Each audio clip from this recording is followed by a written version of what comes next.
నీ దేహాన్ని జాగ్రత్తగా కాపాడుకో. నువ్వేం వింటున్నావో, ఏం చూస్తున్నావో, ఏం మాట్లాడుతున్నావో, వీటన్నిటి విషయమే ఒకరోజు దేవుడికి లెక్క చెప్పాలి. దేవునికి లెక్క చెప్పాలి. దేవుడు అక్కడ ఉన్నాడు, నన్ను చూస్తున్నాడు. దేవుడు అక్కడ ఉన్నాడు, నేనేం విత్తుతున్నాను అది కోస్తాను. దేవుడు అక్కడ ఉన్నాడు, ఆయనకి నేను లెక్క చెప్పాలి అనే దైవ భయం లేదు. దేవుని భయం మనం కలిగి ఉండాలి. దేవుని భయం అంటే నన్ను దేవుడు ఎంత ప్రేమించాడు, నేను ఇది చేస్తే నా దేవుడు బాధపడతాడేమో అనే భయం. ఏం భయం?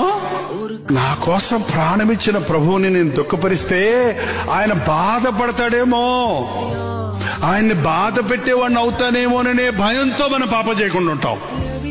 ఆయన బాధపడతాడు, బాధ పెట్టకూడదన్న భయంతో మనం సాతానికి చోటు ఇవ్వకుండా ఉంటాం. అది దైవ భయం అంటే.